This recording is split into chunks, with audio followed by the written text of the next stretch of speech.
우리가 읽은 본문 말씀 구원은 어떻게 받아야 됩니까? 하고 물었던 말씀. 그랬더니 정말 여러분 구원은 한마디로 말하면요 거듭나는 거예요. 그럼 여러분 우리가 오늘 말씀하시는 것은 뭐하냐? 무슨 말씀이냐? 여러분 구원 받고 거듭났습니까? 아멘. 한 사람밖에 없어요. 구원받았다면 확실히 거듭난 거예요. 거듭났다면 구원받은 거예요. 교회 다니면서도요. 왜 오늘 거듭난 이야기 이미 다 아는 것을 왜 얘기하느냐? 우리가 지금까지 애쓰고 수고한 거 한마디로 말하면은 본인들이 기도하고 열심히 회개하고 성령 충만한 것들을 말씀을 들으면서 이 과정을 거쳤기 때문에 내가 구원과 거듭남의 확신이 있구나. 교회 다니면서도 구원의 확신이 없고 거듭남을 모르는 사람은요. 이 사람 구원받았다고 할 수가 없다고 그랬어요. 구원은 뭐냐? 바로 거듭남이에요. 그러면 우리는 오늘 말씀 속에서 보면 거듭남이 무엇일까? 구원은요 확실한 겁니다. 여러분 어정쩡하게 어렴풋이 내가 구원받았나? 이게 아니에요. 구원은 아주 확실해요. 그러니까 하나님은 확실히 우리에게 약속했어요. 구원받은 거에 대해서 확실히 성경을 보면 이제 시간이 많이 걸리니까 이건 읽지 않고 말씀으로만 마태복음 25장을 읽어보면은 세 분류의 사람들이 나와요. 이 사람들은 무엇을 우리에게 보여주냐면은 이 교회를 다니고 하나님을 믿는다면서 구원의 확신이나 거듭남의 확신이 어렴풋이 알고 있는 사람들은 이렇게 된다는 것을 우리에게 보여준 말씀이 마태복음 25장에 나오는 말씀이에요. 거기를 보면은 마태복음 1장에서 13절까지는 준비된 처녀들에 대해서 나오죠. 10처녀가 있었으나 5처녀와 5처녀에 대해서 말씀이 나오게 준비한 처녀는 들어갈 수 있으나 준비하지 못한 자는 들어가지 못했어요. 이 말씀은 바로 완전히 몰라서 그런 게 아니에요. 어렴풋이 알았다는 얘기야. 즉 신랑이 온다는 것도 알았고 우리가 등을 준비해야 되는 것도 알았어요. 그래서 등을 준비했지만 뭐가 떨어졌어요? 다 쓰고 나니까 기름이 떨어졌어. 결국에 신랑 맞으러 가지를 못했죠. 문이 닫혀서. 또 두 번째 말씀은 14절에서 30절까지는 누구 얘기가 나오냐면은 달란트 얘기가 나와요. 잘 들으면 이미 다 들은 얘기라 여러분들이 알기 때문에 안 찾는 거예요. 길으니까. 달란트 얘기가 나오는데 달란트는 5가지, 5개, 2개, 하나 준 사람이 있어요. 여기서 한 5개, 2개 얘기를 말하려고 하는 게 아니라 하나님은 한 달란트 받은 사람을 대해서 얘기해. 한 사람 받은 사람은 뭐로 했어요? 가볍게 여겼어요. 그래서 가볍게 여기서 묻어버렸어. 이것은 우리에게 무엇을 가르쳐주냐면 구원을 가볍게 여겨서 정말로 나중에 구원받지 못하는 일이다. 사람들은 구원을 너무 가볍게 해요. 여러분 오늘 말씀을 들으면서 내가 혹시 거듭났나 구원받았나 구원을 가볍게 여기나를 깨달아 보세요. 그래서 결국에는 이 구원을 가볍게 여긴 한 달란트 가진 사람은 뭐 했어요? 구원에 대해서 등한히함으로 결국에는 하나님 앞에 들어가지 못하는 얘기가 나와 있죠. 세 번째 나온 사람들은 선한 일, 우리들의 행하는 선한 일들을 어떤 사람은 대가를 바른다는 거야. 하나님은 대가 받는 얘기를 우리에게 비유들어서 양은 무조건 감사하고 고맙게 순종하고 어떤 걸 바라지 않았어요. 그러나 염소는 늘 바랬어요. 무엇을 하고 나면은 나를 주겠다 하는 대가 받은 거예요. 결국에 이 사람은 뭐예요? 여러분이 얼른 생각하면요. 우리가 구원받는 거나 거듭나는 거, 구원이 거듭남이라고 그랬어요. 거저받는 것이 대가로 받거나 행위로 받지는 않아요. 근데 양은 언제나 감사했어. 하나님의 은혜로 받았기 때문에. 그런 염소는 늘 그 행위의 대가를 요구했죠. 결국 이 모든 일들에 그 사람도 지옥에 천국에 가지를 못했어요. 우리가 이 세 가지 말씀을 분류해보면 그러면 왜 25장에 이 말씀을 우리에게 했을까? 제가 좀 빠르죠? 뒤에 가서 천천히 할게요. 왜 이렇게 얘기를 했을까? 이것은 우리에게 무엇을 가느냐? 구원을 어렴풋이 알고 지리짐작으로 알고 내가 진짜 구원받았나 하는 사람들 정신 차리라는 말씀이에요. 여러분들이 집에 가서 마태복음 25장을 읽어보면 정말 내가 구원에 확신이 없는가? 구원을 받았다고 믿는가? 이렇게 이걸 깨달으라고 주는 교훈입니다. 여러분 구원은 확실한 것이라고 우리에게 말씀했어요. 구원은 한마디로 말하면 거듭나는 것이란데 거듭남이 무엇일까? 여러분들이 거듭남은 이미 새로 태어난다고 늘 말씀을 들어서 다 압니다. 그러면 본질상 우리는 옛사람이고 죄와 허물로 되었기 때문에 영적으로 거듭나야만 우리가 살아날 수가 있어요. 살아난 사람들의 이제 뒤에 말을 이어가기지만 그러면 새롭게 태어난 사람들은 어떤가? 에베소서 4장을 봐보세요. 물론 결론에 나오는 말씀부터 물론 봅시다. 에베소서 4장 21절에서 24절까지를 큰 소리로 읽습니다. 진리가 예수 안에 있는 것 같이 너희가 과연 그에게서 듣고 또한 그 안에서 가르침을 받았을진데 너희는 유혹의 욕심을 따라 썩어져가는 구습을 쫓는 옛사람을 벗어버리고 오직 심령으로 새롭게 되어 하나님을 따라 의와 진리의 거룩함으로 지으심을 받은 새 사람을 입으라. 여기에 나오는 이 말씀은 새롭게 된 사람 얘기를 하는 거예요. 새롭게 되고 구원의 확신과 거듭난 사람, 즉 새로움을 통해 자꾸 거룩해 되는 말씀이 나와 있죠. 그렇다면은 여기 22절을 봐보세요. 22절에 뭐라고 나와 있느냐 하면은 너희는 유혹의 욕심을 따라 썩어져가는 구습을 쫓는 옛사람을 벗어버리고, 즉 말하면 우리는 옛사람이 있기 때문에 이 옛사람을 벗어버려야 새로운 사람이 될 수 있다는 거예요. 새로운 사람이 된다는 것은 우리가 잘 아는 고린도후서 5장 17절을 읽어보세요. 새로운 피조물이라 이전 것은 지나갔으니 보라 새 것이 되었도다. 아멘. 이 말씀은 바로 구원받았다, 거듭났다, 내가 바울은 새로운 피조물이라고 표현했어요. 다른 곳에서는 거의 다 구원받았다, 거듭났다고 표현하지만 바울은 바로 새로운 피조물이라고 우리에게 말씀하죠. 여러분, 이제 이 말씀을 들어가면서 우리가 옛사람을 고쳐야 된다, 그죠? 나오는 22절 말씀에 옛사람을 가졌기 때문에 우리는 죽어요. 옛사람이 없어져야 우리가 살 수 있어요. 이 얘기는 무슨 얘기냐? 얼른 생각하면은 심장 이식하는거나 똑같습니다. 여러분들이 심장 기능이 약한 사람은 죽잖아요. 그러면 어떻게 해요? 이식을 해. 이식을 하면은 바로 이 사람은 살아. 또 우리가 옛사람이 죽어야 새 사람을 살지, 적당하게 살아난 거. 창조는 새롭게 만드는 거예요. 중간에 리모델링하고 중간 고치는 게 아니에요.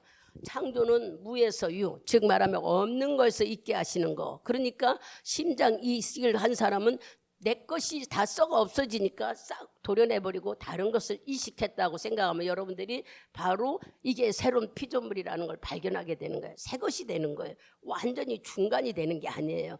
그러면 거듭난 얘기가 새로운 피조물이라고 그랬죠. 그와 같이 우리가 옛사람을 가지고 있잖아요. 어떤 거? 허물과 죄로. 목사님 우리는 다 됐으면은 여러분들이 감사해야 돼요. 내가 이렇게 만들어졌구나 하는 것을 알게 되면 감사인데, 그렇지 않고 아직도 나는 거듭나는지 구원받았는지 말로만 내가 새 사람이 어떻게 새 사람이 됐나 과정을 우리가 잘 모르는 분들은 들으면서 깨달아야 돼요. 지금까지 우리 신앙생활이 나 새 사람 만들려고 하나님 이렇게 했는데 그거는 금방 될 수 있는데 왜 우리가 이렇게 오래 걸렸을까? 잘 찾아보면서 골로새서 2장을 가보세요. 골로새서 2장, 여기 지금 에베소니까 빌립보 뒤에 골로새죠. 2장 12절을 읽어보세요. 크게 읽습니다. 너희가 침례로 그리스도와 함께 장사한 바 되고 또 죽은 자들 가운데서 그를 일으키신 하나님의 역사를 믿음으로 말미암아 그 안에서 함께 일으키심을 받았느니라. 아멘. 거듭남에 대해서 말씀을 듣고 여기 심장이 이식한 거나 다름없다. 옛사람이 죽고 새로 태어난 것이 거듭남이다. 이 거듭남은요 절대로 뒤돌아갈 수 없는 거예요. 옛사람은 여기 지금 오늘 여기서 골로새서 2장 12절 말씀에 침례에 대해서 나오죠. 이거는 장사 중에 땅에 묻었다는 거예요. 지금 우리는 어떤 사람이 되어 있어요? 과거가 아니라 완전형. 우리는 아까 말한 에베소서 4장, 이제 물론 더 설명해 드리겠지만 새롭게 되느니라 하는 말씀처럼 새로운 사람이라 하는 것처럼 또 새로운 피조물이라 하는, 이거는 완전형을 말하는 거예요. 앞으로 될 것이다 하는 것이 아니라 됐다. 이것을 여러분들이 인정해야 돼. 내가 어떻게 새로운 사람이 된다. 이제 그 얘기가 여러분들이 이제 의문이 풀려지는 거예요. 이제 말씀을 들으면 완전히 여기 12절에 그런 말이 하고 계시죠. 너희가 침례로 그리스도와 함께 장사한 바 되고 또 죽은 자들 가운데서 그를 일으키신 하나님의 역사를 믿음으로 말미암아 그 안에서 함께 일으키심을 받았느니라. 이것은 완전형을 말하는 거예요. 완료, 끝났다. 뭐가? 옛것은 다 이미 죽고 나는 새 것이 되었다. 아무것도 모르는데요. 이제 들어보시면은 바로 이게 뭔가를 알게 돼요. 거듭남은요, 새로운 피조물이고 거듭나는 것은 우리가 구원받았다는 확신이에요. 그런데 내가 어떻게 구원을 받고 거듭났는지를 본인이 잘 몰라. 거듭난 사람은 옛사람으로 돌아가지 않아. 근데 여러분의 삶은 어떻습니까? 우리가 이제 이런 말씀을 성경을 찾아보면서 보자고요. 거듭나는 것은요, 내가 선택 옵션이 아니에요. 이 필수예요, 필수. 하나님을 믿는 사람은 거듭난다는 건 필수인 거예요. 근데 우리는 내가 선택해야만 되는 줄 알아. 아파트를 들어갈 때 옵션을 선택해서 이거 넣어주세요 이런 게 아니야. 필수로 넣여 있는 것처럼 우리는 내가 거듭나는 것은 필수라는 거. 주님을 믿는 사람은 이거는 당연히 해야 될 일인 거예요. 내가 하는 게 아니라 어떻게 되는가를 봐봐요. 많은 사람들이 거듭났다고 고백하면서도 하나님 말씀을 못 깨달아. 우리 요한복음 3장 16절 큰 소리로 읽어보세요. 하나님이 세상을 이처럼 사랑하사 독생자를 주셨으니 이는 저를 믿는 자마다 멸망치 않고 영생을 얻게 하려 하심이라. 아멘. 이 말씀만 여러분이 깨닫기만 하면은 우리는 하나님께 감사하고 기쁨으로 살 수 있어요. 뭐라고 그러셨어요? 네가 믿으면 영생을 주셨대. 영생. 영생은 죽지 않고 사는 삶. 우리가 죽는데 왜 그럴까? 그러니까 이 말씀을 못 깨닫는 것은 바로 암만 구원받았다 거듭났다 해도 말씀을 모르는 사람들이 수두룩하다는 얘기야.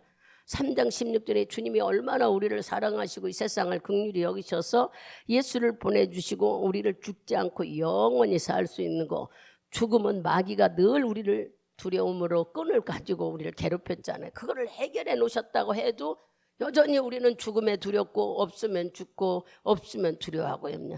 왜 그럴까? 내가 확신이 없어서 그렇습니다. 그래서요 우리가 이 말씀을 해서 성도는요 거듭나지 않으면요 안 되는 거예요. 거듭났다는 뜻을 확실히 알아야 성도가 어떻게 살아야 되는지를 알게 되는 거예요. 거듭나라는 사람은 이제 요한복음 3장을 가봅시다. 좀 더 깊이 들어가 봅시다. 요한복음 3장 5절 같이 큰 소리로 읽습니다. 예수께서 대답하시되 진실로 진실로 내게 이르노니 사람이 물과 성령으로 나지 아니하면 하나님 나라에 들어갈 수 없느니라. 아멘. 여기 주님은 우리에게 네가 거듭났다 구원받았다 하는 것을 답을 가르쳐 주죠. 어떤 답을 하냐? 물과 성령으로 거듭. 아니 거듭나는 것이 뭔데? 성령으로 사람이 물과 성령으로 나지 않으면 하나님 나라에 들어갈 수 없다고 했어. 3절도 읽어보세요. 예수께서 대답하여 가라사대 진실로 진실로 내게 이르노니 사람이 거듭나지 아니하면 하나님 나라를 볼 수 없네. 거듭나지 않으면 하나님을 볼 수도 없고 거듭나지 아니하면 하나님 나라에 들어갈 수 없다고 말씀했어요. 이만큼 우리가 많이 교회에서 막 열심으로 신앙생활하고 기도생활도 하고 능력 있고 막 그렇다고 해서 믿음 있다고 우리는 볼 수가 없어요. 구원의 확신이 없는 사람은 여전히 구원받았다고 볼 수야. 내가 거듭났다는 걸 모르는 사람은 구원받았다고 할 수가 없다는 얘기야. 거듭남과 구원은 일치인데 우리는 이것을 잘 몰라서 내가 구원받았어 거듭났다 하면서도 왜 우리는 자꾸 옛생활로 돌아갈까? 옛생활이 뭘까요? 이미 옛사람은 다 죽었다고 하는데도 왜 우리는 옛사람이 자꾸 들어가서 염려 걱정 속에 우리가 살까? 이제 오늘 본문으로 들어가면은 물과 성령으로 거듭나야 된다 우리에게 알려줬어요. 그러면 여러분들이 거듭나는 것은요 성령이 먼저 들어와야 되는 거예요. 우리 안에. 여러분 성령이 들어오지 않으면은 거듭나는 것을 몰라요. 성령이 먼저 들어와야 된다는 것은 창세기 2장 7절로 갑니다. 2장 7절 크게 읽습니다. 여호와 하나님이 흙으로 사람을 지으시고 생기를 그 코에 불어넣으시니 사람이 생명이 된지라. 아멘. 성령이 내 안에 들어오시지 않으면 거듭나지를 수가 없어요. 그래서 여기 보면 주님이 우리에게 숨, 생기, 호흡 그렇게 하죠. 숨을 부어넣었더니 그게 호흡이라고도 하고 생기라고도 하죠. 이것은 바로 무엇을 말해? 내 안에 성령이 들어왔다는 증거예요. 즉 말하면은 이 성령이 들어오니까 생기가 들어오니까 사람이 움직이는 성령이 됐다 그랬어요. 움직이는 사람. 그러면 이 생명이 된 움직이는 사람이 된 우리에겐 두 가지 유익이 있었죠. 어떤 유익? 하나님이 약속하셨잖아. 바로 영원히 사는 죽지 않고 사는 영생을 주셨다고 그랬어요. 그것을 우리가 갖게 된 거예요. 생명이 된 사람들. 또 그다음에 뭐냐면 영적으로 주님과 교제할 수 있는 거. 이 두 가지가 생명이 된 우리에게 유익이었어요. 근데 어디서 이게 어긋났어요? 이렇게 하나님과 영적 교제를 했던 우리들은 아담과 이브로 인하여 끊어져 버렸어. 죄를 짐으로 인하여 우리 하나님이 주신 생기, 호흡이 멈춰 우리는 죽었어요. 영적으로 하나님과 교제도 막혀졌고 주님이 주신 호흡으로 인하여 죽을 수밖에 없는 자들이 돼버린 거예요. 이렇게 된 우리는 누가 들어옴으로 이걸 회복하느냐면 성령이 들어옴으로 우리에게 거듭나게 되는 것이 바로 우리가 살아난 증거인 겁니다. 그래서 성령이 우리를 들어오게 하는 이것이 호흡이 살아나고 주님과 영적으로 교제할 수 있는 것을 만들기 위해 성령 충만하기를 계속 하는 것이 바로 뭐 하기 위해서 우리가 영의 사람으로 다시 하나님이 주신 호흡으로 살아있는 영으로 살기 위해서 그러시는 거예요. 그래서 여기 말씀을 읽어보면은 로마서 8장 11절을 읽어보세요. 8장 11절 크게 읽습니다. 예수를 죽은 자 가운데서 살리신 이의 영이 너희 안에 거하시면 그리스도 예수를 죽은 자 가운데서 살리신 이가 너희 안에 거하시는 그의 영으로 말미암아 너희 죽을 몸도 살리시리라. 아멘. 바로 성령님은 살리는 영이라고 우리에게 알려주고 있잖아요. 그러니까 우리가 거듭나기 전에 성령이 들어야만이 우리가 거듭날 수 있는 거예요. 사람들은 거듭나고 난 다음에 성령이 들어오는 줄 알아요. 그러나 지금 성령은 누구라고요? 하나님의 호흡, 생기, 성령, 생기 또 호흡이고 우리 주님이 우리를 성령은 살리는 영이라고 로마서 11장에 분명히 우리에게 말씀해 주셔요. 그러면 그 16절에 내려가 보세요. 16절 같이 봅니다. 성령이 친히 우리 영으로 더불어 우리가 하나님의 자녀인 것을 증거하시나니. 아멘. 내가 거듭났다는 걸 알려주는 것이 바로 성령이신 거예요. 그러니까 거듭나기 전에 먼저 들어와야 되는 게 성령이 내 안에 들어와야 되는 거예요. 우리는 이 성령은 살리는 영이고 나를 거듭났다고 내가 아버지의 자녀라고 나는 새로 태어났다고 알려주시는 것이 성령의 영이라는 걸 여러분들이 아셔야 돼요. 맨날 우리는 새로운 피조물 내 안에 성령이 계시다고 수없이 배우고 듣고 했어도 이제 된 것처럼 여러분들이 여기면은 어떻게 되느냐고. 이미 우리는 성령이 내 안에 들어오기 전에 들어온 뒤로부터는 다 새로운 피조물로 우리가 살아야 되는데 그만큼 우리가 말씀에 대해서 깨달음이 아무리 얘기를 해도 우리는 이렇게 이미 우리는 거듭났다 해도 거듭난 것이 뭔 줄을 모르는 거예요. 거듭나는 것은 새로 태어난 거라고 우리는 늘 얘기하잖아요. 뭘로 태어났어요? 영적으로 하나님 자녀로. 예수를 믿을 때가 바로 하나님께서 우리에게 어떤 방법으로 여러분들이 믿음을 갖기 전에 거듭나기 전에 성령이 호흡으로 우리를 살리는 영으로 들어오게 되므로 여러분들이 새로 태어났다는 것을 아셔야 되는 거예요. 그러니까는 성령은 나를 살리는 영. 아까 11절에 죽은 자도 살아나신다. 죽은 자가 누구냐 하면은 허물로 즉 아담과 하와로 인하여 죄를 지어 인간들이 다 죽어 있었지만 주님은 성령으로 인하여 우리를 다 살리신 거예요. 그러니까 내 안에 성령이 계신 여러분들은 살리는 영으로 지금 살아가고 있다는 거예요. 살리는 영이 뭐예요? 나는 다시 태어난 사람, 새로운 사람이라는 거예요. 이거를 아까 잠깐 얘기했지만 어떤 것을 잠깐 아프니까 고쳤어 이게 아니에요. 다 우리는 없어. 옛사람은 다 죽고 다시 태어난 사람. 옛사람은 땅에 묻어서 물속에다 물어버리고 우리는 다시 태어난 사람. 그러면 이 사람은 뭐한 사람? 거듭난 사람. 그리고 이 사람이 내 안에서 누구를 나는 다시 태어난 하나님의 자녀다 하고 알려준다고 16절에 우리가 읽으니까 말씀하시잖아요. 그러니까 우리는 거듭나기 위해서는 반드시 성령이 내 안에 먼저 들어와야 되는 거예요. 우리는 이걸 깨닫고 그러면 그 다음에 이제 성령으로 우리가 새롭게 거듭났어요. 그다음에 또 물로 거듭난다는 말이 있죠. 여러분 물은 바로 많은 사람들이 어떻게 생각해요? 침례라고 생각해요. 그죠? 침례라고 생각하는데 침례받은 자가 거듭난 삶 살던가요? 여전히 침례받았어도 옛사람처럼 살아가잖아. 세상에 있는 거 좋아하고 세상으로 가고 뭐하고 우리가. 그러니까 물은 바로 우리를 거듭나게 하지 못해요. 그러면 뭐냐? 이제 좀 찾아 들어가 봅시다. 요한계시록 3장 1절을 가보세요.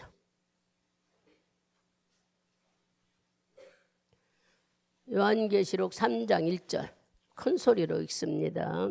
사대교회의 사자에게 편지하기를 하나님의 7명과 7별을 가진 이가 가라사대 내가 내 행위를 아노니 내가 살았다 하는 이름은 가졌으나 죽은 자로다. 이게 무슨 말일까? 살았다 하는데 죽은 자로다. 그죠? 우리가 물침례를 받았는데도 여전히 예수님 보시기에 우리의 삶이 죽은 자라는 거야. 그리고 물침례로는 우리가 거듭나거나 그런 것이 나타나는 게 아니고 외적으로 한마디로 말하면은 뭐냐? 백가적으로 나는 시온성교회 교인입니다. 그리고 나는 죄를 짓지 않겠습니다. 나는 믿음으로 살겠습니다. 하는 것뿐이에요. 그러면 물은 뭘까? 이제 들어가 봅시다. 물은 뭐를 상징하는가? 여기 보면은 이렇게 물침례 받은 사람은 바로 교회를 다니고 많은 것들을 순종해도 죽은 자와 같다고 얘기하잖아. 우리가 3장 읽어보니까 그랬죠. 이런 자는 교회 나오고 침례를 받았어도 예수님 보기에 죽은 자와 같다. 지금 말씀이에요. 그러니까 물침례는 우리에게 거듭나게 하는 게 아니라는 얘기죠. 그러면 물은 무엇을 상징할까? 요한복음 15장 가보겠습니다. 잘 들어보면요. 우리가 이미 은혜 받고 여기까지 온 것들이 말씀 속에 다 있으나 잘 모르는 분들은 이 말씀을 듣고 얼른 깨달으면 돼요. 15장 3절을 읽어보세요. 너희는 내가 일러준 말로 이미 깨끗하였으니. 아멘. 여기서 물은 뭐를 상징해요? 한마디로 말하면 물은 씻음, 깨끗해졌다 하는 것을 상징했는데 이미 너희는 깨끗해졌다고 말씀하시잖아요. 너희는 내가 일러준 대로 이미 깨끗하여졌느니라. 그러면 물은 깨끗함을 의미하고 있잖아요. 물은 깨끗함을 상징하고 있다는 것을 우리가 볼 수 있죠. 그러면 더 빨리 깨달으면 말씀으로 우리를 깨끗하게 했다는 거예요. 어디를 볼까요? 시편 119편. 시편 119편을 봐보세요. 119편의 9절 크게 읽습니다. 청년이 무엇으로 그 행실을 깨끗게 하리이까 주의 말씀을 따라 삼갈 것이니이다. 아멘. 여기서 보면은 청년이 무엇으로 깨끗하게 하리까 하니까 주의 말씀을 직하라면은 물은 말씀을 상징하고 말씀으로 우리가 깨끗하게 진다. 즉 말하면은 하나님 말씀은 물로 표현하면서 우리를 깨끗하게 하는 기능이 있다는 것을 이렇게 말씀 속에서 우리에게 알려주세요. 또 궁금하시면 에베소서 5장 26절을 가보세요. 여러분에게 이렇게 찾으면은요 머릿속에 들어가더라고요. 자꾸 찾으면은 15장 3절 에베소 5장 26절 이것이 물로 우리를 하는 거에 대해서 깨달아지는 말씀들이에요. 5장 26절 크게 읽어보세요. 에베소서 5장 26절. 이는 곧 물로 씻어 말씀으로 깨끗하게 하사 거룩하게 하시고. 아멘. 물은 깨끗하게 하는 즉 말하면 씻는 기능을 보여주면서 말씀이 바로 거기에 있다는 걸 우리에게 알려주신 의무예요. 그러니까 물로서 거듭난다는 것은 말씀으로 깨끗하게 거듭난다는 얘기예요. 물과 성령으로 거듭나는 건 물로 상징한 말씀이라고 우리가 얼른 깨달아야 해요. 말씀과 성령으로 우리가 거듭난다. 그 얘기를 지금 찾아보면서 알았어요. 물과 성령으로 거듭나는 거 야고보서 1장 18절. 야고보서 이제 이 말씀을 우리에게 확인시켜 주는 말씀들이죠. 물과 성령으로 깨끗해진다는 말씀을 확인시켜 주는 말씀이 1장 18절. 야고보서 1장 18절 크게 읽습니다. 그가 그 조물 중에 우리로 한 첫 열매가 되게 하시려고 자기의 뜻을 쫓아 진리의 말씀으로 우리를 낳으셨느니라. 아멘. 여기에 보면은 18절에 말씀으로 우리를 낳았다. 그랬어요. 하나님은 우리를 말씀으로, 그러니까 여기가 보면은 우리가 하나님의 말씀으로 거듭났다는 것을 표현해 주죠. 그 뒤로 가서 베드로전서 1장 23절도 봐보세요. 1장 23절에 너희가 겉낭시 썩어질 씨로 된 것이 아니요 썩지 아니할 씨로 된 것이니 하나님이 살아있고 항상 있는 말씀으로 되었느니라. 바로 씨가 말씀이라고 하면서 이 말씀은 살아있는 씨라고 우리에게 말씀해.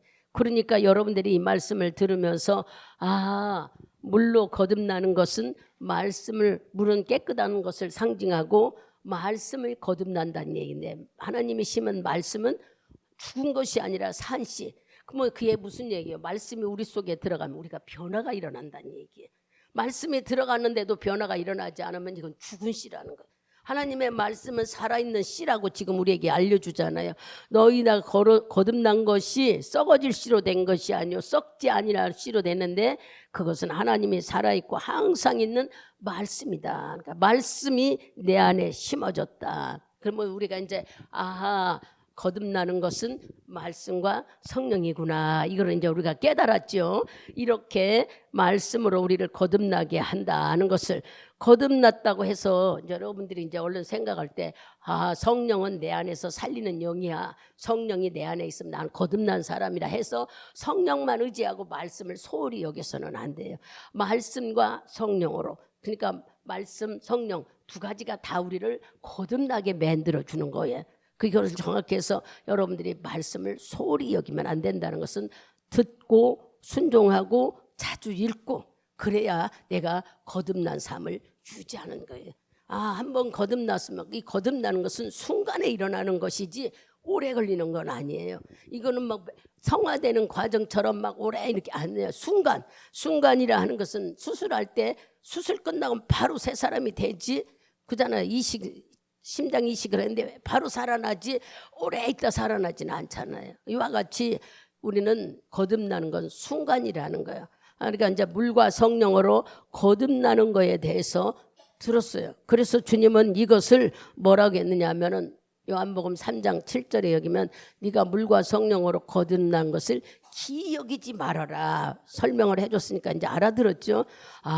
말씀과 성령으로 내가 거듭난 사람이구나. 그러면 이 거듭난 사람은 바로 뭐예요? 하나님이 이렇게 불변의 호흡, 하나님의 말씀은 살아있는 것이지 죽은 게 아니라는 거예요. 하나님의 말씀 호흡이라는 거예요. 숨을 쉴 수 있는 거. 이거는 불변의 진리지 어디서 만들어 가지고 사람의 지식으로 한 것이 아니에요. 하나님의 말씀이 들어간 사람은 영이 살아서 우리가 다 새로운 것만 갖고 새로운 사람이 되어서 자꾸 새롭게 된다는 거예요. 그러니까 옛것은 이미 다 장사 지냈기 때문에 옛것 뒤돌아볼 시간이 없어요. 하나님이 우리를 이렇게 이제 뭘로 만들었다고요? 물과 성령으로 거듭나게. 그러면은 이제 거듭난다는 것이 물과 성령에 어떻게 말씀을 먹는다고 말씀을 듣는다고 내가 거듭나? 성령이 내 안에 온다고 거듭나는 것은 순서가 있어요. 우리는 이제 거듭나는 것이 뭘까? 성경에서 우리에게 거듭나는 것은 뭘로 일러주고 있느냐면 마태복음. 물과 성령으로 거듭나는 걸 알았는데 그 과정이 뭐냐면은 마태복음 4장 17절. 4장 17절을 크게 읽습니다. 이때부터 예수께서 비로소 전파하여 가라사대 회개하라 천국이 가까웠느니라 하시더라. 아멘. 우리가 구원 얻는 것은 거듭남이라기는데 이 거듭남은 어떻게 거듭날까? 물과 성령에 대해서 알려줬는데 바로 회개를 해야 된다는 거예요. 회개를 해야만 천국을 뭘 하고 있다고요? 들어갈 수 있다. 이 4장 17절에 천국이 가까웠다 하면서 선고. 즉 말하면은 회개는 천국에 들어갈 수 있는 필수 조건이라는 거예요. 이 말씀 속에서 우리에게 성경을 얘기하죠. 그러면은 회개는 무엇을 가리키는가? 사도행전 5장을 가보세요. 이게 분명히 예수는 회개하라 했는데 회개는 무엇을 말하는가를 봐봐요. 사도행전 5장 31절 한번 봅시다. 31절 읽습니다. 큰 소리로. 이스라엘로 회개케 하사 죄 사함을 얻게 하시려고 그를 오른손으로 높이사 임금과 구주를 삼으셨느니라. 아멘. 회개가 바로 천국에 가는 필수 조건이라 하시면서 회개 없이는 구원 못 받는다 알려주신 거예요. 지금 알려주는데 뭐를 하느냐. 회개는 바로 용서를 말하고 있죠. 회개하사 죄 사함을 얻게 하는 용서를 말해요. 회개라는 숫자는요, 바로 회개가 무슨 해자는 뉘우칠 회개고 개자는 돌이킬 거래. 그러니까 회개는 우리가 이 길로 갔다면은 팍 돌아서 돌이켜가는 거예요. 그냥 적당히 요만큼 돌아오는 게 아니라 가던 길을 빨리 돌려서 이렇게 바꾸는 것이 바로 회개라는 거예요. 즉 말하면 우리가 어떤 잘못을 했으면 이거 잘못했구나 어떡하지 이렇게 마음으로 깨닫는 것이 아니라 우리는 마음만 생각하는 게 아니라 뒤집으라는 거예요. 뒤집어. 삶이 바뀌어지는 것이 바로 회개라는 것을 우리가 이제 성경을 찾아보면서 봅니다. 이렇게 주님은 우리에게 회개를 해야 천국에 들어갈 수 있다고 말씀하고 있어요. 그러면 사람들은 자기가 잘못된 길을 가고 있다는 것은 본인이 예수를 믿으면 하나님이 성령은 살리는 영이라 지혜와 지식을 주셔서 내가 이거 잘못하고 있구나 하는 걸 알게 된다면 빨리 돌이키라는 거예요. 인생의 방향을 180으로 바꾸라는 거예요.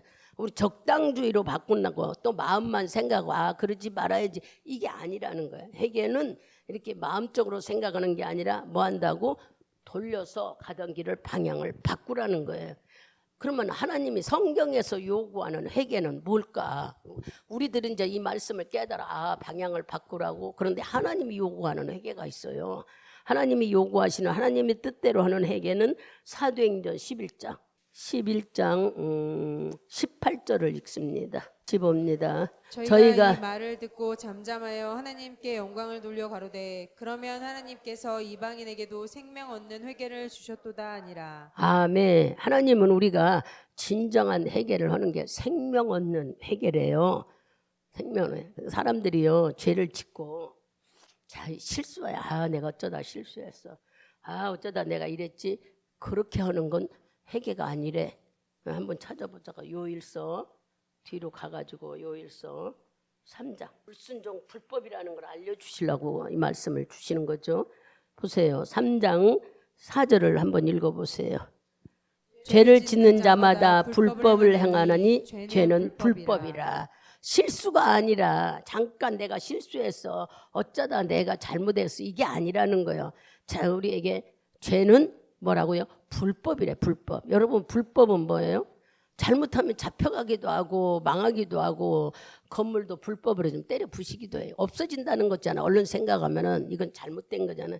하나님께 죄를 짓는 것은 바로 불법 행위다. 불순종이다. 그러니까 우리는 오늘 일러주는 말씀대로 뭐를 생명 얻는 회개를 하라는 거야.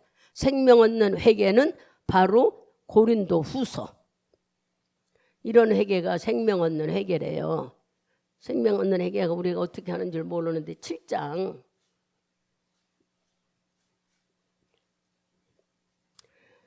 9절하고 10절 같이 봅니다. 내가 지금 기뻐함은 너희로 근심하게 한 까닭이 아니요 도리어 너희가 근심함으로 회개할 때 이른 까닭이라. 너희가 하나님의 뜻대로 근심하게 한 것은 너희에게서 우리에게 않게 하려 함이라. 하나님의 뜻대로 하는 근심은 후회할 것이 없는 구원에 이르게 하는 회개를 이루는 것이요 가장 근심은 사망을 이루는 것이니라. 아멘. 어떤 말씀을 하고 계세요? 우리가 근심하는 거, 죄를 져가지고 이제 하나님이 원하는 회개는 죄를 졌을 때 내가 죄를 깨닫으면은 그 깨달은 만큼 뭐를 내가 죄인이라는 걸 확실히 알아야 이로 죄로 인하여 걱정 근심하고 내가 이를 죄서 어떡하지 이런 것이 생명 없는 해결이에요. 그렇다고 여기에 매여서 내가 잘못했어 그러지 말아야 이런 걸 말하는 게 아니라 주님이 여기 근심하는 거에 대해서 9절하고 10절 얘기죠. 세상하는 근심은 막 없어서 근심하는데 우리가 하나님의 사람은 근심한 내가 죄를 졌어. 이렇게 하지 말아야 되는데 왜 이렇게 하지? 하나님 안에 말씀으로 비춰서 하는 해결을 하라는 거예요. 그러니까 죄진 것이 안타깝고 내가 죄인이란 걸 인정하고 죄에서 돌이키는 것이 생명을 얻는 해결이에요. 이렇게 일러주잖아. 여기서 하는 말씀이 지금 네가 생명을 얻을 수 있는 것은 근심을 동반하는 거라. 근심과 같이 내가 왜 이렇게 죄를 졌냐고 염려 걱정하는 거.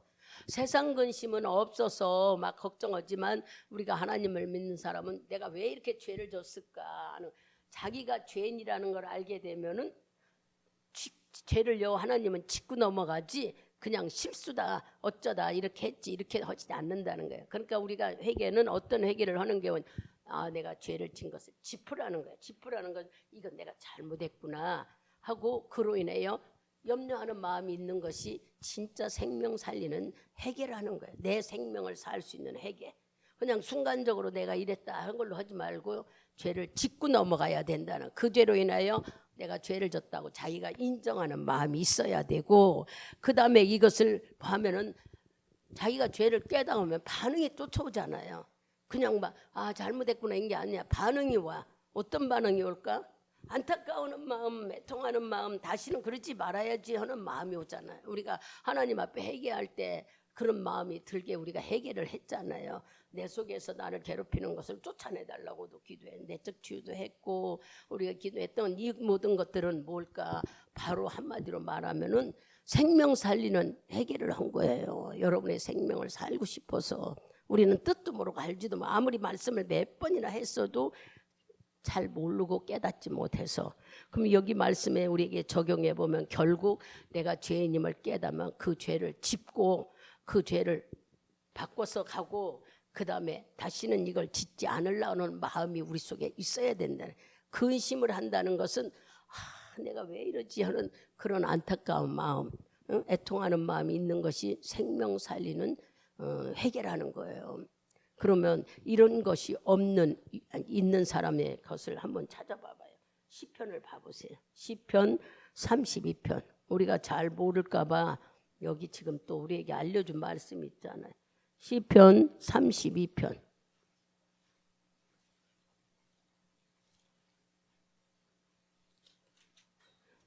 32편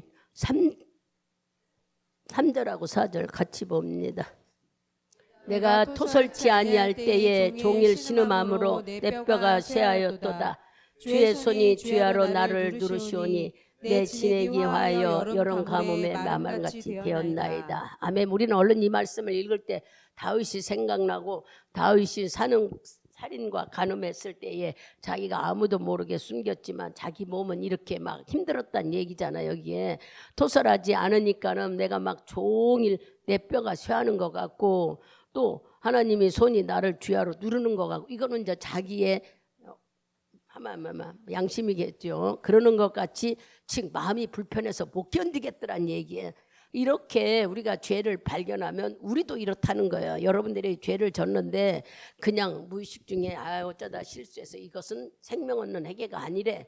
여기 다윗처럼 이렇게 죄에 대해서 여러분들이 반응이 나타나라는 거예요. 어떤 반응? 내가 절대로 이런 죄를 지어서는 안 되겠구나 하고 애타는 마음들 죄를 짓고 넘어가면서 내가 죄인이었구나 인정하는 반응들이 있을 때에 주님은 생명 없는 회개를 하는 거라고 알려주는 거예요. 그냥 뭐 그럴 수도 있지 그런 게 아니라 그러면 우리가 이런 말씀을 들으면서 우리는 정말 하나님 앞에 그래야 되겠구나. 주님은요 우리가 회개하면은 즉 말하면 고백만 해도 하나님은 우리를 용서해 주신다는 거예요. 어디에요? 그 밑으로 쭉 내려가서 5절을 읽어봐봐요. 5절. 내가 이르기를 내 허물을 여호와께 자복하리라 하고 주께 내 죄를 아뢰고 내 죄악을 숨기지 아니하였더니 곧 주께서 내 죄의 악을 사하셨나이다. 아멘. 여기에 이렇게 주님은 우리에게 뭐 했어요? 그거로 인해서 회개했더니 하나님은 우리 죄를 금방 사하시고 용서하셨다는 거예요. 또 요일서 1장 9절을 가보세요. 요한일서 1장 9절.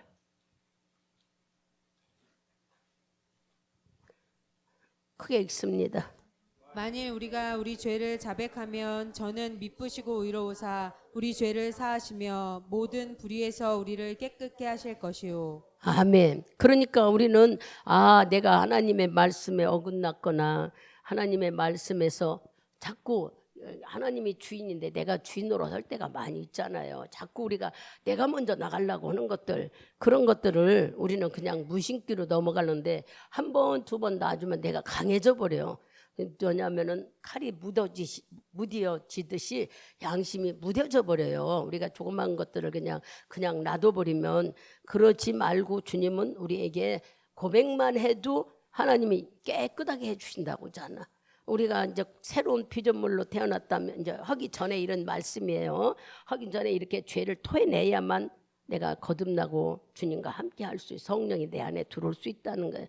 우리는 회개를 거치지 않으면은, 그냥 회개하지 않으면 옛날에 다 했으니까, 그래요. 했으니까 우리가 성령이 내 안에 와 계시죠. 회개하지 않았는데 어떻게 내가 생명 살리는 성령이 내 안에 와 있겠어요. 그러니까 그런 과정을 우리가 거친 거예요. 지금 이 얘기를 잘 들으면 생명 살리는 회개. 그리고 또 사도행전 11장 18절에도 한번 가보세요. 11장 18절. 거기도 크게 읽을 수 있습니다. 저희가 이 말을 듣고 잠잠하여 하나님께 영광을 돌려 가로되 그러면 하나님께서 이방인에게도 생명 얻는 회개를 주셨도다 하니라. 아멘. 선택한 이스라엘 민족에게만 준 게 아니라 우리들도, 이방인 우리들도 바로 내가 죄인이었구나, 내가 이것을 잘못했구나 하는 것을 알고 주께 고백만 해도, 주님 앞에 고백하고 3이 180도로 바꾸라고 그랬죠. 그 죄는 다시는 짓지 않도록. 이렇게 했을 때 우리는 생명 얻는 회개를 하나님이 허락하시고 이러한 모든 것은 다 용서하신다는 거예요. 고린도후서 7장 10절도 가보세요.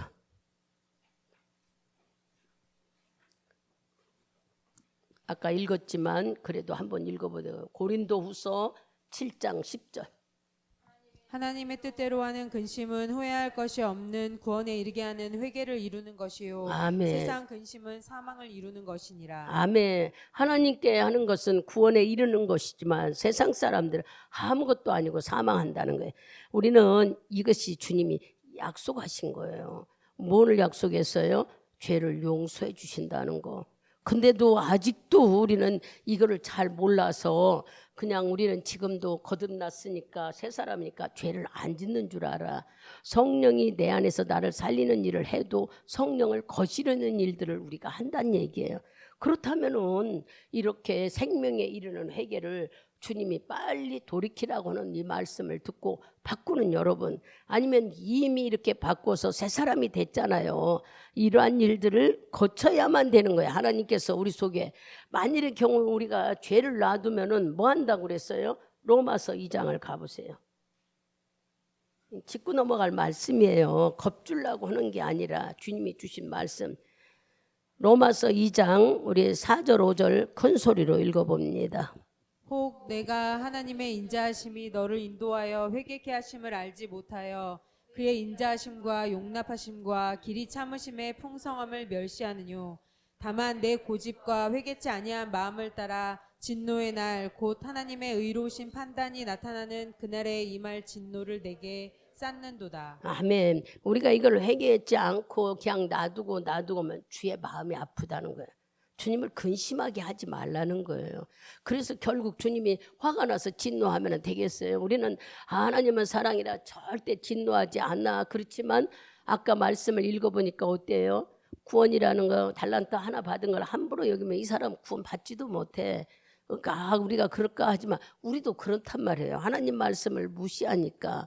여러분들이 이미 이런 과정을 거쳐서 우리는 회개하고 성령이 내 안에 오심으로, 회개함으로 성령이 오신 거예요.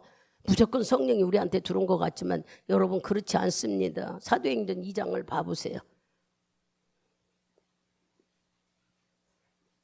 사도행전 2장 38절하고 39절을 읽습니다. 베드로가 가로되 너희가 회개하여 각각 예수 그리스도의 이름으로 세례를 받고 죄 사함을 얻으라. 그리하면 성령을 선물로 받으리니 이 약속은 너희와 너희 자녀와 모든 먼데 사람 곧 주 우리 하나님이 얼마든지 부르시는 자들에게 하신 것이라 하고. 아멘. 우리가 회개할 때에 성령이 내 안에 들므로 내가 새로운 사람으로 거듭난 거냐. 즉 말하면은 새 사람으로 태어난 거. 이 순간이라고 그랬잖아요. 오래 걸리지 않는다고 그랬잖아요. 바로 하나님 앞에 잘못된 부분들, 내가 주님을 몰랐습니다. 주님을 이 세상에 오직 오만 것을 다 만들어 놓고 우리 보고 살으라고 누리라고 살았는데 주님을 몰라서 햇빛, 공기에 산소, 우린 감사할 줄도 모르지 않나요? 비가 오나 바람이 부는 것도 신경질만 낼 줄 알지 감사할 줄 모르지 않나요? 그러는데 그랬던 우리들이 주님을 알고 보니까 뭐가 있어요? 주님이 내 안에 성령으로 들어오니까 이때부터는 달라지는 거예요.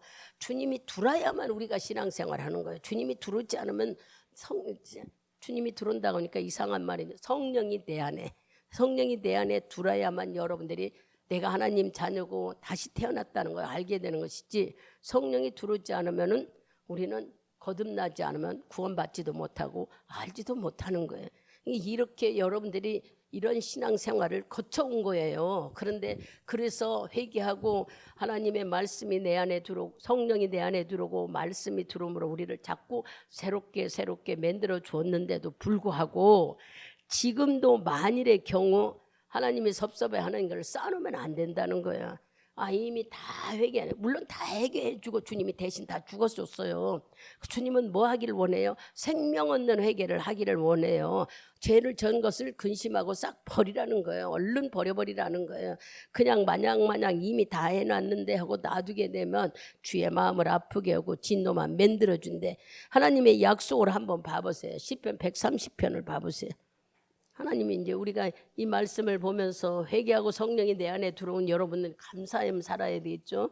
시편 130편 8절 크게 읽습니다. 저가 이스라엘을 그 모든 죄악에서 구속하시리로다. 하나님께서 이거는 약속하신 일이에요. 우리에게 뭐 하시겠다고?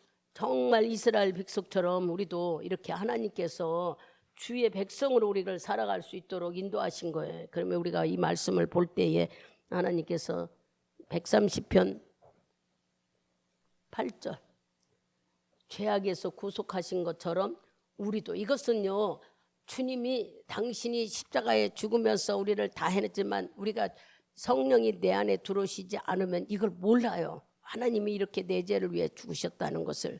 성령이 내 안에 와 있어 그분이 나를 깨닫게 하고 말씀을 알게 하고 알려주는 것이니까 여러분들이 여기까지 온 겁니다. 그냥 나는 막 구원의 확신, 거듭남의 확신도 모르게 나는 새로운 피조물, 이게 아니에요. 이렇게 다 우리가 회개하고 성령이 내 안에 들어와서 우리는 새로운 피조물, 새로운 거듭난 사람으로 우리가 살아가는 거예요. 하나님이 약속한 것도 마태복음 3장 봐보세요. 우리를 다 용서하셨다고 얘기하고 마태복음 3장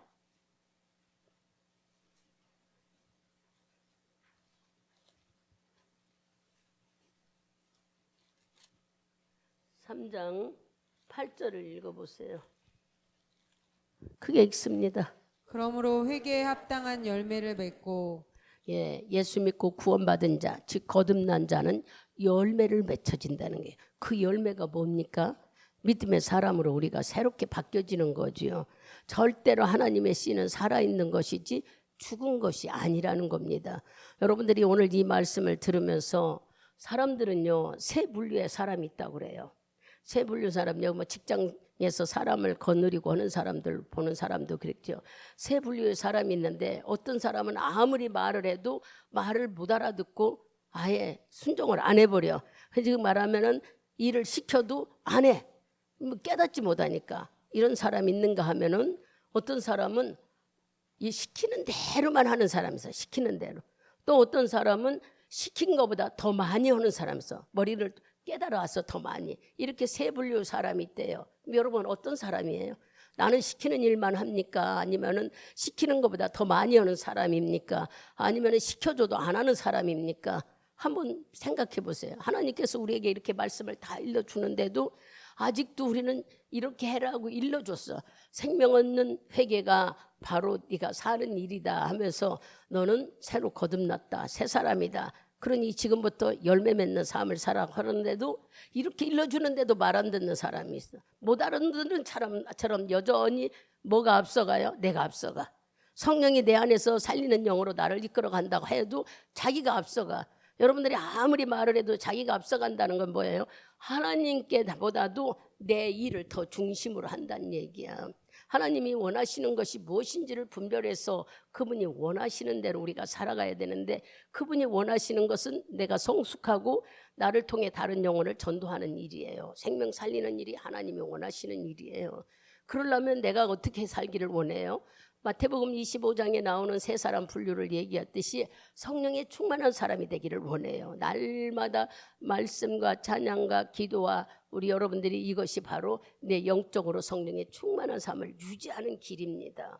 근데 우리는 이렇게 준비되지 않는 삶을 살게 되면은 이 사람은 첫 번째 말한 사람처럼 들어도 시키는 일을 안 하는 사람인 거예요. 그러나 어떤 사람은 시키기만 해도 그 일 하나님이 일러준 것만 해도 복받는 사람이라고 그랬어요. 더 이상 하지 못해도 일러준대. 말씀을 듣고 지키기만 해도 복받는 사람이라고 주님은 이야기해요. 그리고 그 다음에 더 이상 하는 사람은 자기가 너무 감사하니까, 내가 죄에서 구원받고 성령이 살리는 영이 내 안에 와 있다고 나는 새로운 피조물이 이거 발견한 사람은 감사해서 못 견디는 거예요. 일을 더 하고 싶어. 어떻게 하면 하나님을 기쁘게 해주고 어떻게 하면 우리가 더 정말 하나님께 영광 올리면서 살까 하는 사람들이 있죠. 받은 은혜 감사해서. 여러분 세 분류의 사람 중에서 오늘 이 시간에 우리가 말씀 붙잡고 기도할 때에 나는 다 거듭났어, 나는 구원받은 자야 확신이 쓴다면, 나는 들어도 순종하지 않는 사람인지 아니면 시키는 일만 하는 사람인지 시키는 것보다 감사해서 더 많이 하는 사람인 어느 사람입니까? 우리가 이 시간에 말씀을 들었다면 깨달아야 돼요. 회개해야 돼요. 하나님은 우리 보고 인생을 살아가면서 네가 하나님을 섬긴다면 정말 하나님이 시키는 일만 해도 된대. 하나님이 시키는 일은 뭐예요? 새로 피어전물이라면 하나님을 기쁘게 하면서 살으라는 거예요. 또 여러분들 기쁘게 하면서 살아요. 하나님이 기뻐하는 것은요, 우리가 하나님 자녀답게 사는 것이 기뻐하는 거예요. 성경에 하나님의 일은 주를 믿는 것이 하나님의 일을 한다고 그랬어요. 그러면 주를 믿는다면은 내 삶이 하나님이 기뻐하는 삶으로 우리가 움직여 가야죠. 근데 거의 다 우리는, 여러분들이 보셨어요? 전 마음이 많이 아파요. 왜 아프냐? 교회 기도하는 사람들이 없어. 왜 그럴까? 다 거듭나고 다 태어나면 안 해야 되나요? 아니요, 해야 돼요. 여러분 이 나라가 지금 너무 힘들다고 제가 안타까워하는데도 점점 기도 안 하면 어떡합니까? 그리고 우리가 뽑은 사람이 대통령이 나쁘다 좋다 얘기할 수가 없어요. 우리는 뭐 어떤 사람을 내가 선택하는 건 아니지만 그래도 하나님께서 나라를 위해 기도할 때에 너희들이 뽑아도 하나님이 일하신다는 이 말씀을 기억해서 지금같이 어려운 시대에 우리 기도 많이 해야 됩니다. 내가 거듭나고 구원받은 확신이 있는 사람이라면 오늘 주님이 우리에게 생명 살리는 삶을 살으라는 거예요. 그렇다면 우리가 할 수 있는 것은, 이 나라가 지금 어려운데 외면해서는 안 됩니다. 세 분류의 사람을 나는 어떤 사람인가 하고 이 시간, 이 성경은 하나님의 생각을 담아서 우리에게 표현한 거예요. 주의 마음은 이렇다 하고 보여준 것이 성경이에요. 하나님의 생각을 우리에게 알려준 것이 성경이에요. 주의 마음은 우리를 끝까지 사랑하고 끝까지 너를 복주고 싶고 내가 끝까지 너를 천국 딛고 가겠다는 것이 아버지의 약속이잖아요. 그렇다면 이런 복을 받은 우리는 이렇게 있어서는 안 됩니다. 어떻게든지 지금 성도들이 안에서, 교회 안에서도 힘들고 어려운 형제들을 위해 기도해주고, 또한 나라가 어려울 때는 열심으로 우리가 나라 위해 기도해야 됩니다. 저희는 우리가 오후 예배도 드리고 주 안에서 하니까 그렇지 다른 교회는 오전 예배 드리고 전부 다 광화문으로 모여요. 왜 그럴까요? 뜨겁게 모여서 나라를 위해 기도하고 숫자가 모임에 따라서 놀라운 일이 일어난다는 걸 그들은 이야기해요. 그냥 그렇게는 못한다 하더라도 우리 나라를 위해 기도 많이 하는 여러분 돼야 됩니다. 나라 위해 기도하는 것이 바로 나를 위해 본인을 위해 사는 삶인 거예요. 본인이 성령의 충만함으로 주님과 영적 교제하는 삶이 되는 겁니다. 특별히 뭐 대단하게 뭐 하라 그런 게 아니라 나는 정말 거듭난 삶을 사는가, 나는 하나님이 시키는 일을 잘하고 있는가. 우리 이 시간 잠깐 성령이 이끄는 대로 주 3번 부르면서 한번 내가 거듭났고 새 사람이라면 주님 앞에 시키는 일을 잘하고 있는지를 돌아보며, 잘못된 부분이라면 토해내면 돼요. 대단한 건 아니에요. 감사하며 할 수 있도록 성령이 붙잡아 달라고 기도하면 됩니다.